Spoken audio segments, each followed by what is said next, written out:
Good afternoon, everybody, and welcome to the third in our series of Road to 2015 events offered here through IPAC Edmonton. My name is Jared Wesley, and it's my pleasure to welcome you here today as the Academic Chair for IPAC Edmonton Regional Group. For those of you that aren't familiar with IPAC, it's a dynamic association of public servants from all orders of government across Canada, as well as academics and others that are interested in public administration. Our goal as an organization is to bring together new and experienced public servants, academics, and others in our region and across Canada to promote public service innovation, foster collaboration, and recognize excellence. We do that through a variety of forums and events and programs, including Road to 2015, and we can only do it with the support of our sponsors, MMP and PwC Canada, who help us to provide the kind of outstanding programs that we offer throughout the year. For more information about IPAC and how to join and learn more about upcoming events, please visit the IPAC website at ipac.ca. And when it comes to today's event, if you have questions along the way and would like to offer your comments, we encourage you to go online through Twitter using the hashtag Road to 2015. Turning to this afternoon's event, we have exceptional speakers lined up to discuss their perspectives on the next federal election. This is, as I said, the third event in our Road to 2015 series, as we ask thought leaders from the polling, journalism, and academic sectors to discuss what they expect to see in the months ahead leading up to the October 2015 federal election. And today we're very fortunate to have Christian Bourque from Leger Marketing, Simon Kiss from the Laurier Institute for the Study of Public Opinion and Policy, or LISPOP, and Mia Rabson from the Winnipeg Free Press. That's the order in which we'll hear our presenters. I don't want to use up any more of our time, and I'll turn it right over to Christian to give us his thoughts on what we can expect in the months ahead. Christian? All right. Thank you, Simon. Of course, being a pollster, I'll address the numbers issue right away. In numbers that we released earlier this week, national numbers, what we basically find over the last 6 months is that steadily the Conservatives have been gaining 1 point per month on average. So it hasn't been sort of a sudden shift in public opinion, but sort of a slow climb from the Conservatives, and not necessarily at the detriment of the Liberals themselves, but basically they are getting some of their support back. And there are several indicators as well that are interesting about the numbers and the way they've progressed over the past few months, both ours and our competitors. Is that we see that there's a definitive issue on the NDP side, who have lost support so far in Ontario in particular, and as well in British Columbia, which could mean sort of good news for the Trudeau Liberals. And as well, what we're finding out is that in some key regions, the Conservatives too are actually gaining new support. You could say that about the province of Quebec, for example, and some regions of Ontario that are showing support for the Conservatives being not at the level they were in 2011, but certainly getting back into that sort of zone.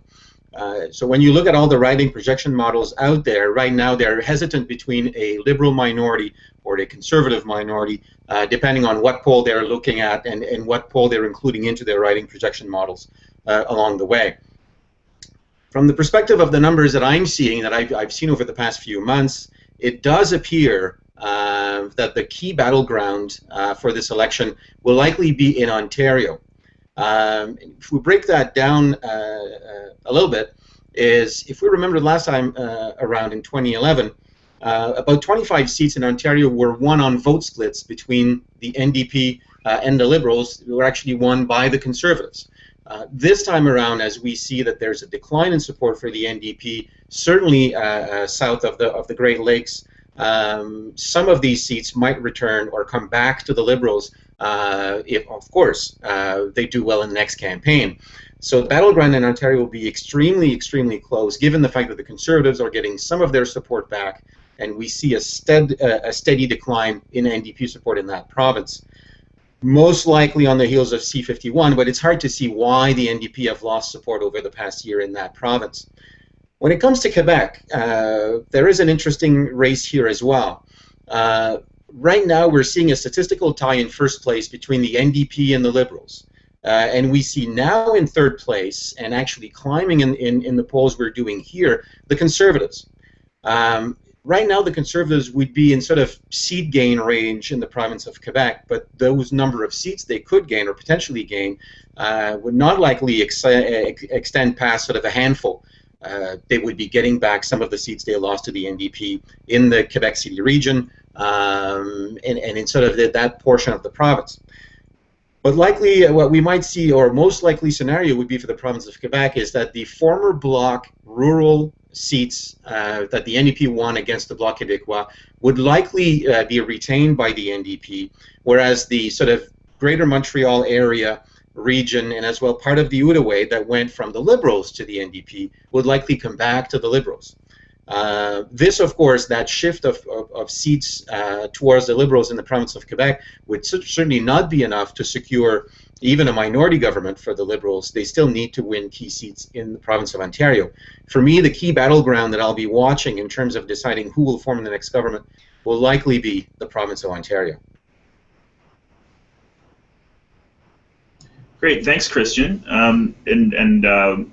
Interesting to hear how some of those dynamics are changing even by the month, and with I'm pretty sure we'll take some time to talk about the policy issues that have arisen and how that might change the scope of things. But thanks for teeing us up with the view of the public opinion landscape. Turning now to Simon Kiss from LISPOP. Thanks, Jarrett. So I'm actually going to talk a little bit about the money.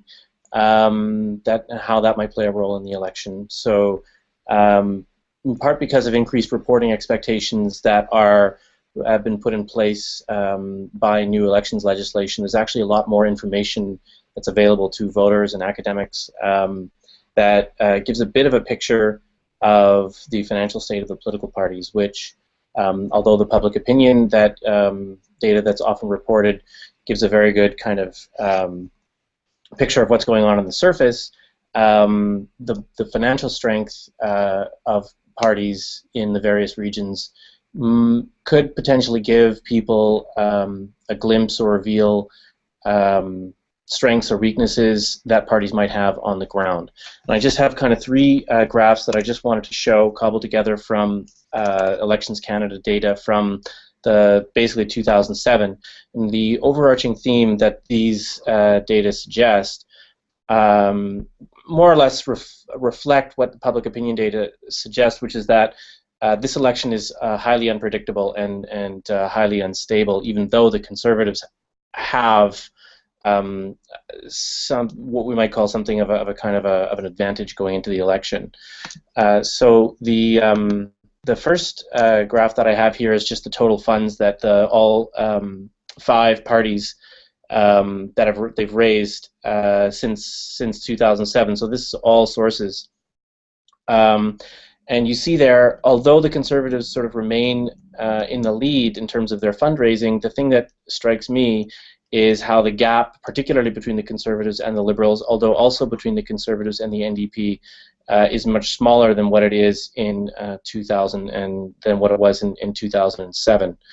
The picture is actually even starker when you actually count the number of people who have made donations to the political parties. There, the Liberals are in some quarters recently. They've actually surpassed the number of people who've been donating to their party, and the NDP is actually close behind.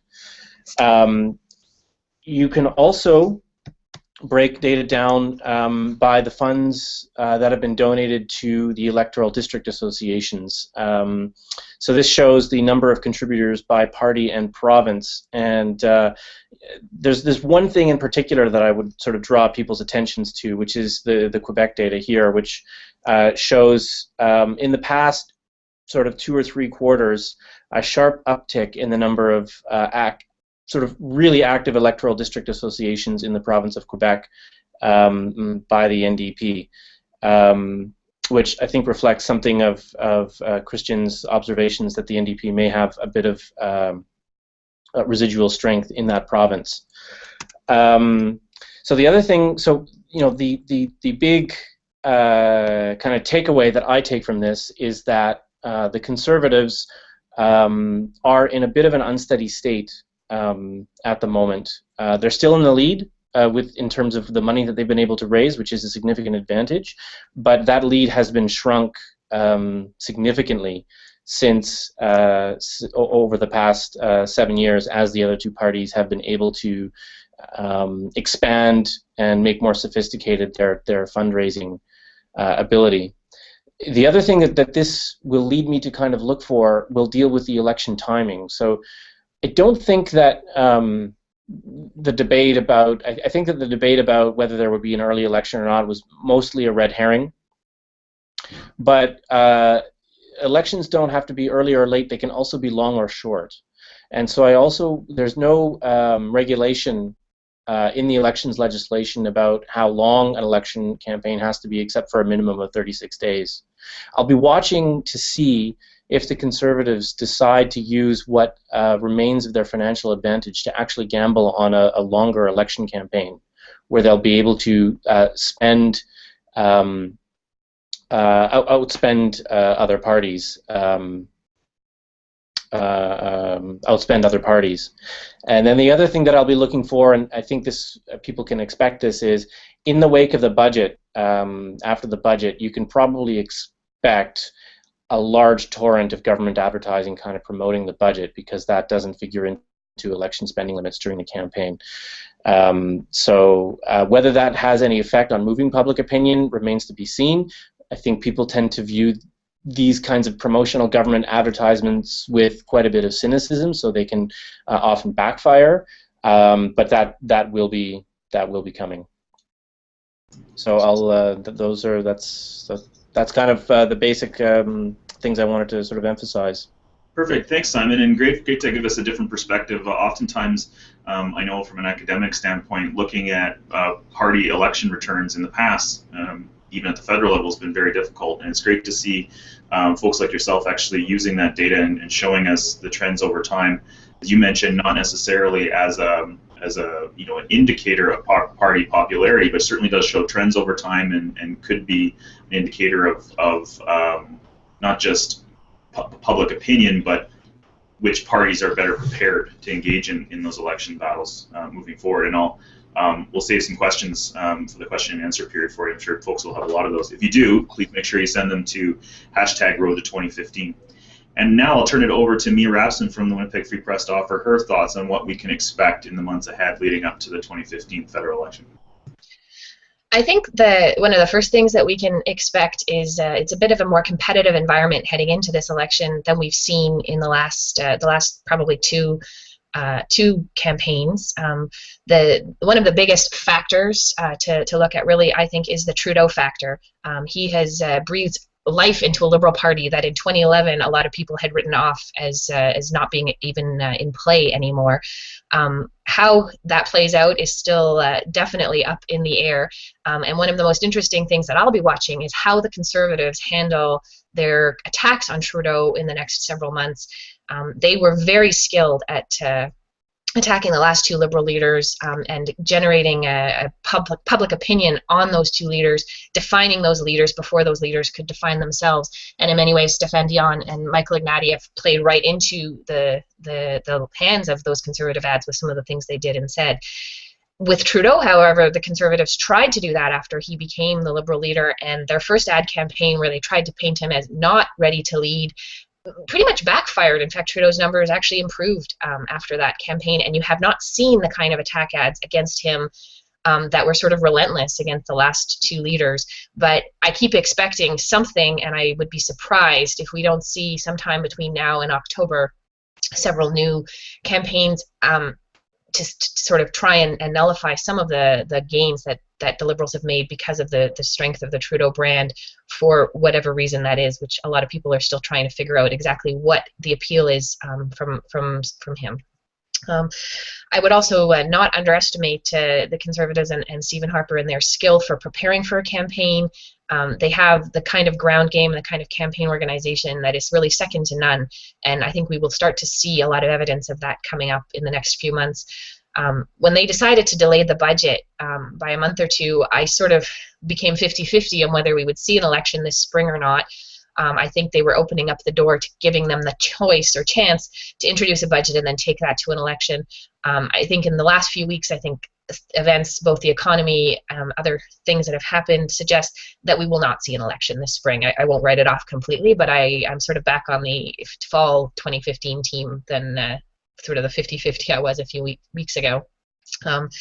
But you will see a lot of organization coming from the NDP camp. this is an interesting election for them because they've never run an election from this position before. They have more incumbents than they have ever had before. I think more than 90 NDP MP incumbents will be on the ballot in the next election, and they've really never had more than maybe 20, 25 at the most. And so you can never underestimate the power of incumbency. You have a lot of those MPs who didn't really campaign much, if at all, in the last election, but they've had 4 years to train and prepare, and many of them have proven to be quite good at being politicians. And it has also given the party more money. They have more influence. They get more attention. So it's a position that the NDP have never been in before. So although they are not doing as well on the polls as they would want to be, they're coming into this election from strength positions that they've just never had before. And they have brought in some of their most skilled backroom people to try and help run the campaign. Some of the people like Brad Levine, who helped with the 2011 campaign make it the success that it was. I think, as has been previously said, the biggest places to watch where this election will be won or lost, it's in the GTA of Ontario. You'll see a lot of competition in BC and some competition in Quebec. I think the rest of the country, you might see a few seats move here and there. The Liberals will likely do very well in the Atlantic if the current numbers hold. The Conservatives are very worried that they won't do well there at all. The polls are not bearing out well for anybody but the Liberals in the Atlantic right now. But Quebec, the Liberals and the Conservatives will definitely be eating into the NDP. The Liberals are going to be looking to make a strong comeback in Ontario, and nobody is going to win this election unless they actually win back seats in Ontario or win seats in Ontario. There are 30 new seats across the board being added, and most of those are in the GTA, and those are seats that all of the parties are going to be targeting. And if you want to win an election, you're going to have to win those seats. I think Quebec is interesting because the Bloc is really no longer a factor there. I think they have 2 MPs left. They have almost no money, very little organization, so they will not be the kind of factor that they've been in Quebec in the last several elections, which in and of itself will make this a more interesting and different kind of campaign than we've seen in Quebec in the last few years. In terms of election issues, it's the economy and it's security, and whichever one of those issues prevails could determine the outcome. The Conservatives tend to be strong on both, but if the economy isn't doing well, if people are losing their jobs, if people are not feeling secure in their jobs, the sitting government often will take the blame for that, no matter who they are. If security becomes an issue, if there's other major events between now and next fall, the Conservatives could be well placed to take advantage of that. So I think those are some of the things to look at in the next few months, and the direction that we will be interested to see how things go. Great, thanks for that, Mia, and that actually gives us a good transition, because I know that you talked a bit about the types of strategic choices that parties are expected to make in the months ahead, and I'm wondering whether we could then maybe turn the floor back to Christian and Simon to think about how their research that they've done might point towards how does it help to inform what party leaders are expected to do in the months ahead? What are the major strategic choices that they have ahead, and what are we likely to see by way of party strategy going into the fall? Either Christian or Simon, any thoughts on that? Well, I can quickly give it a shot. I think the 2 issues that were mentioned by Mia are the right ones. I think what we're most likely to see is sort of this economy/security type of campaign, and sort of lead up to the campaign as well. Where I think the Conservatives have a tough fight on their hands is that, remember 2011, largely in Ontario, they were riding on the coattails of how well Canada made it out of the 08-09 economic crisis, and that sort of carried the Conservatives into the election. This time around, though, the slow recovery across the nation and the low barrel out west as well is sort of making this very difficult to actually put a narrative together showing that our economy is doing great and that the Conservatives are still the party of the economy. They will basically need to sort of win on the weaknesses or perceived weaknesses of their 2 opponents on that front. On the security issue, my fear is that it's one of those sort of hot ticket items that could quickly backfire on a political leader. If it becomes something that sort of smells like what's the color of your terror alert today, sort of post September 11th. If Canadians feel that there is fear-mongering for the purposes of accumulating votes, I mean, I think people will smell that very quickly. So it's a very, very tough one, and there's a very fine line to be threaded there by the Conservatives, which I think are still in the driver's seat when it comes to how Canadians feel about the issue overall. But if you're seen as crossing that line, it could actually backfire very quickly. I think this time around will be a lot tougher for the Conservatives, whereas 2011, for the most part, was just riding it out on that sort of very positive picture painted by our recovery of the 08-09 economic crisis. Thanks, Simon. Any thoughts from your end and how your research sheds light on what parties should be thinking about strategically?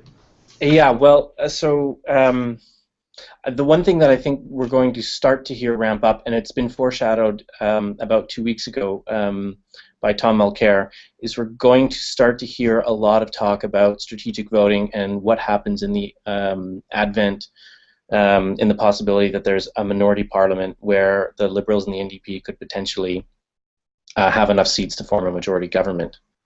You saw Mulcair raise the possibility that if that were the outcome, he would be willing to join with the Liberals to force Mr. Harper from office. I think the purpose for this was to put the Liberals in an uncomfortable position that they're going to try to do this on other issues as well. They're going to try to squeeze the Liberals as much as possible between the NDP and the Liberals, and with the prospect of the Liberals, by putting forward the possibility that the NDP might join with the Liberals to vote out the Prime Minister and the Harper government, he's forcing Trudeau to possibly give up votes to the right wing, to the Conservatives, if Mr. Trudeau sort of declines that offer and say, well, we might not do that.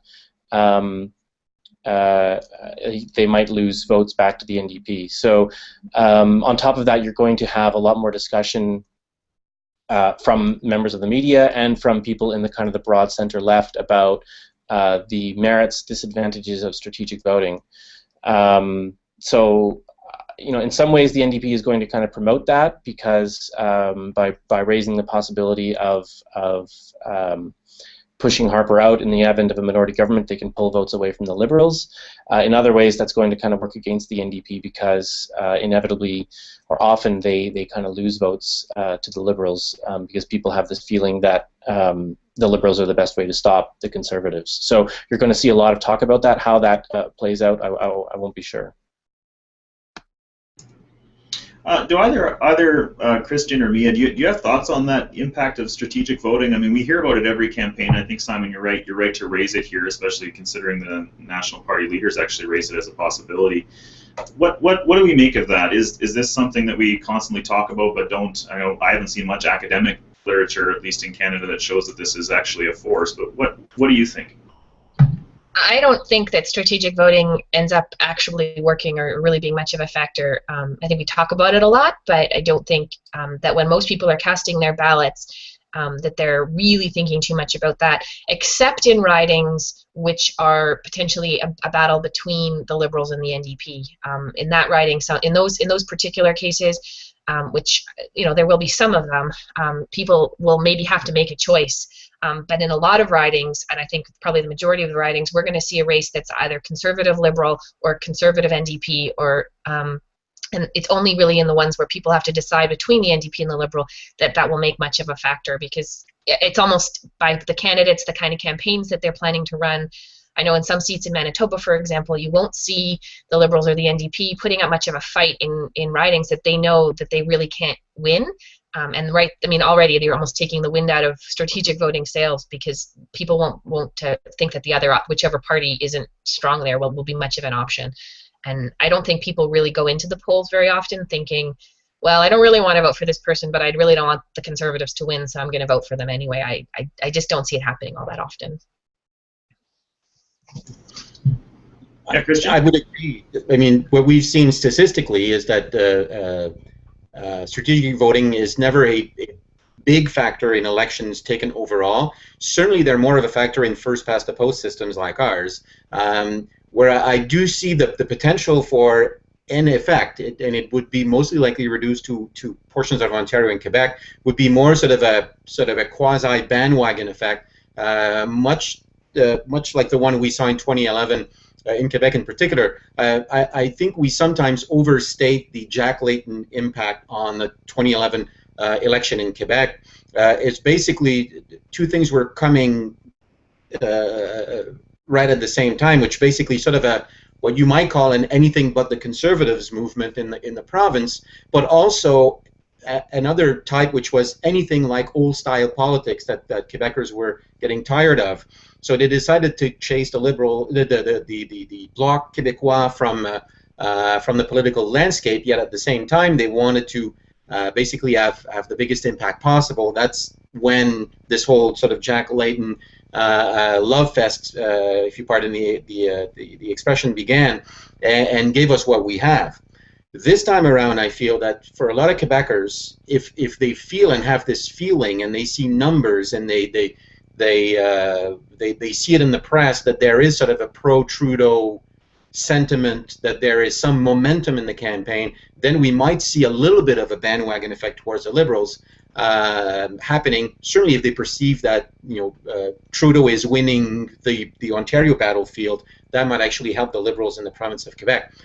The only mitigating factor is that a lot of those ex-blocistes who decided to vote for the NDP last time around will have some resistance in voting for somebody with the name Trudeau, even though the legacy of his father has never been much in the press over the past few months.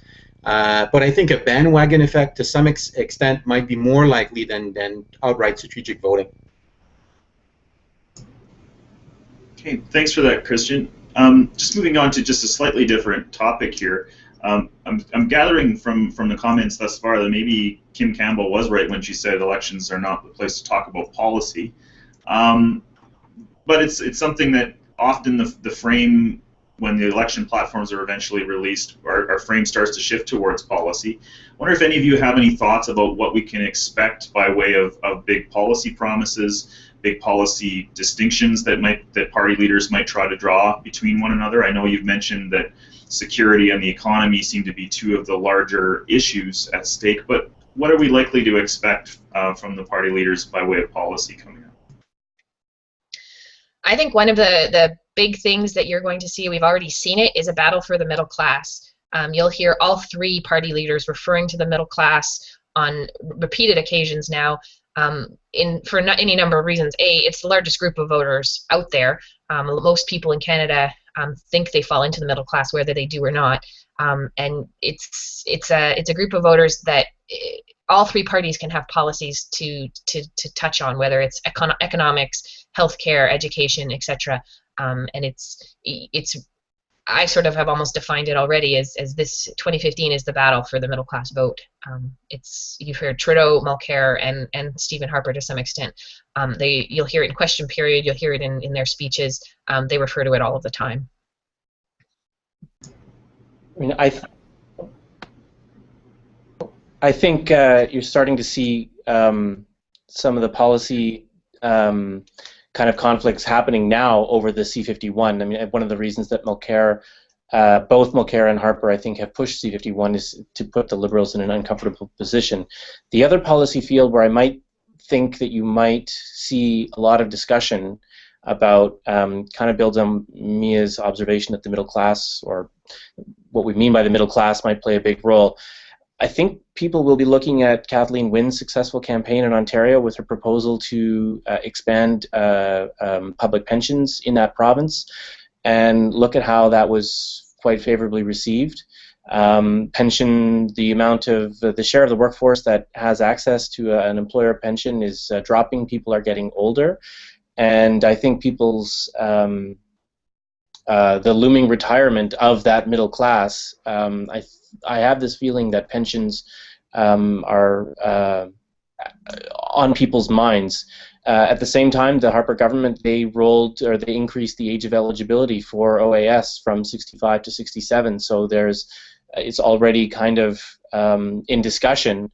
I personally wouldn't be surprised if one of the two opposition parties emphasized and highlighted some sort of expansion to the CPP or the OAS to placate people's fears of retiring without adequate pensions.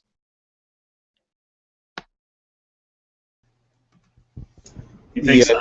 Yeah, Christian? I feel that the issue of pension becomes extremely interesting. The fact that we do have sort of a fastly aging population, but the opposite of that is in Canada, in our federal politics, we never talk about a family policy or having a sort of a true family policy, and I think that's one of the areas again where the NDP, if they want to fight back sort of this downturn they're having in their support, would need sort of to try to drag the Liberals with them in going to the center or center left on having sort of a true family policy relative to childcare and other sort of the key issues or hot buttons that I think that the NDP can certainly press to try to get some of the attention back. So and again, the Conservatives will tackle back with sort of fiscal incentives for the family, and they will go back to their income splitting as a way of giving more money back to families. So I think what we should be hearing about, yes, the middle class, but the first one that really comes out as sort of owning the family policy issue might actually be or help them towards getting more support than they have now. And I think the NDP will be most likely to lead that debate. Okay, and each of you has kind of touched on our next question, which is what's the biggest difference between the 2015 campaign, 2016 campaign, sorry, 2015 campaign, I'm getting ahead of myself a little bit here, the 2015 campaign and the way things were run in 2011? I mean, what is going to be the biggest difference that we'll see in the lead up to 2015 than we didn't see in 2011? To me, the two biggest differences are Trudeau and the fact that you're dealing with now a true incumbent government that has 8 years, 9 years of scandals and frustrations around it. Whereas the last time, I think you had Ignatieff and you had the Harper government still, able to claim that they're the stable economic managers, and that the opposition parties were sort of a risk. Now, with the decline in the price of oil and 9 years after the Harper government has been in power, that argument's tougher to make. Okay, yeah, Mia?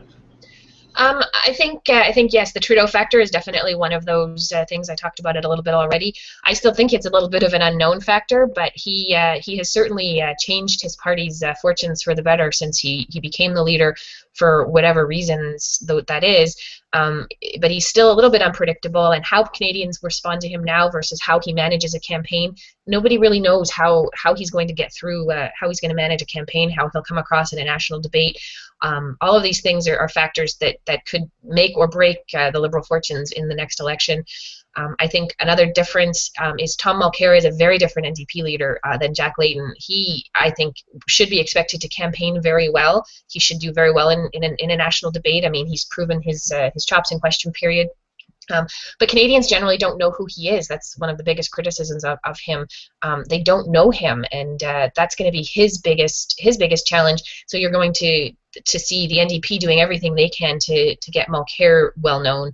And one of the other factors is that all three parties have more money. Maybe not the Conservatives; they may have about the same amount of money, but they still are in the lead. But the Liberals and the NDP have far more money in the bank than they did in the last election, and that could change how those two parties plan, both ahead of the election and during the actual campaign. It'll be interesting to see if it improves their organization and their on the ground campaign. Some of the differences, I think one key element again is Trudeau. I know I'm the third saying it, but it is true. The fact that all three parties have very sort of seasoned leaders who can make the difference. Second, I think the Liberals now, and back to Simon's numbers, they'll be able to play sort of the grassroots politics game, which they weren't able to play effectively in 2011. third, I alluded to earlier, is the news on the economy ain't that good, which is totally the opposite of what we saw in 2011, and that will be a tough one for the Conservatives. But I do think, on the other hand, that when you fear for your own security, we've seen it in the U.S., we've seen it in different constituencies in Europe, when you fear about your own security, voting for stability and the incumbent makes more sense to a lot of the electorate. But the last point as well, and I think just to go back to Simon's point, which I think it's truly right, in 2011 there were no legacy issues for the Conservatives playing negatively for them in the campaign, and there was no aura of sort of end of regime. Is this the end of a regime? Those questions were not asked in 2011 either, making this race, I think, most likely to be extremely tight and fun to watch. Great. Well, thank you, each of you, for joining us today. We've covered a lot of ground. We've covered all of our questions in our list. Everybody's answered very concisely and very incisively, and I really appreciate it. Thanks for joining us. And for folks that are interested in hearing more about the road to 2015, stay tuned to IPAC Impact on Twitter, and you can tune into our YouTube channel as well, IPAC Edmonton Regional Group. So thanks again, Christian, Mia, and Simon, and we hope to see all of you more on the road to 2015. Thanks a lot. My pleasure. Thank you. Thanks very much.